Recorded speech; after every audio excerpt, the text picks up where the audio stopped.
Salut les amis, bienvenue sur Global Leadership Academy.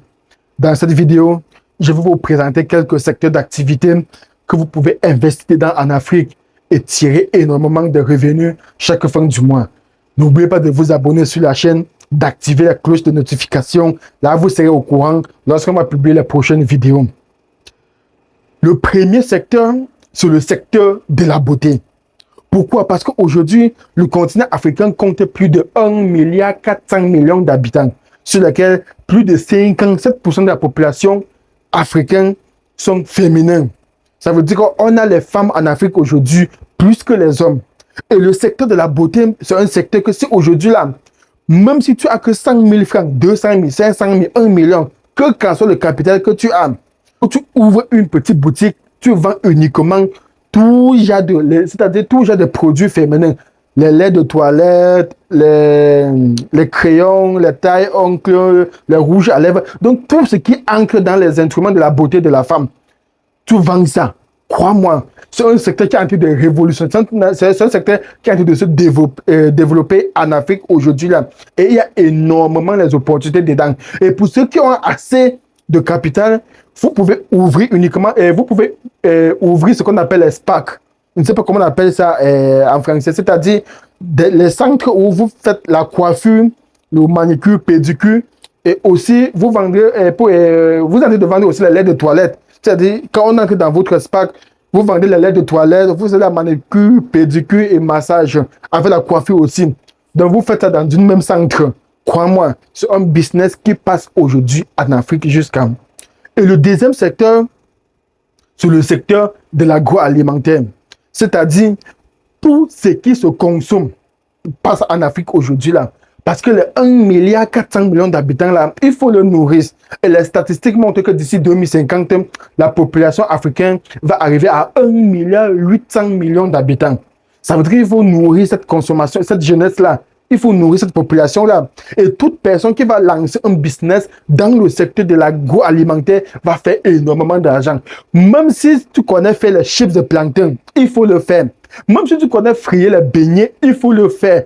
Que qu'en soit ce que tu peux faire, fais-le en Afrique aujourd'hui, ça va passer.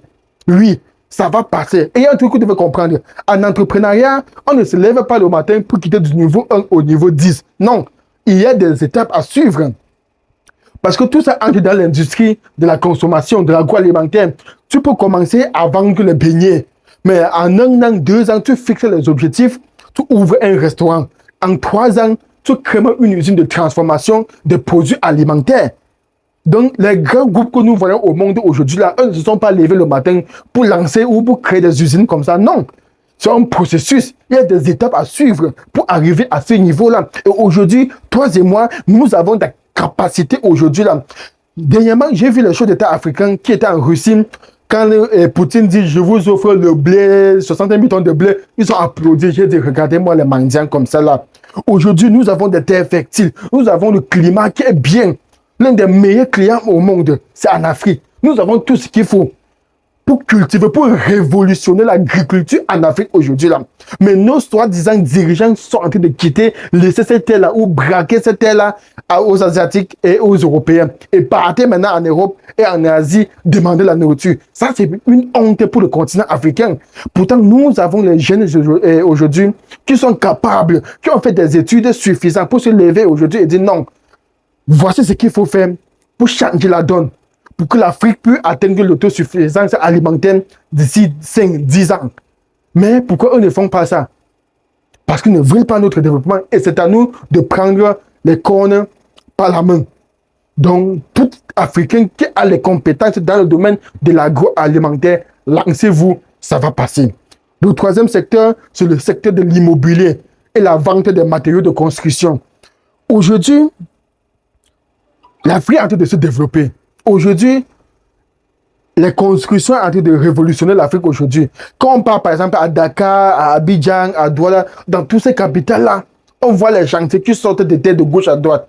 Ça veut dire qu'il y a un besoin de matériel. Ce n'est pas pour rien qu'Aliko Dangote a fait de l'Afrique son usine. Il a envie de planter les usines partout en Afrique parce qu'il a senti que non, d'ici 2050, le continent africain aura un problème du logement. Oui, même jusqu'à aujourd'hui, là, il y a déjà des problèmes de logement en Afrique. Or, toute personne qui va se placer dans ce secteur-là, même si tu vends seulement les matériels de construction ou les matériaux de construction, ça va toujours passer. Oui, si tu es là juste pour construire les maisons et mettre en location ou construire et revendre encore, ça va toujours passer.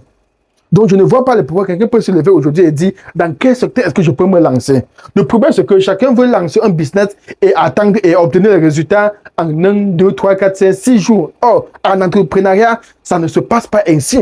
La durée normale d'une entreprise, c'est 5 ans. C'est quand votre entreprise résiste pendant 5 ans que vous pouvez dire que non, je suis un entrepreneur qualifié, fini. Je peux maintenant essayer de voir comment je peux utiliser ou bien rentabiliser mon entreprise. C'est à partir de la 5e année. Donc, ne soyez plus pressés, mes frères et sœurs. Quand on lance un business, soyez patients.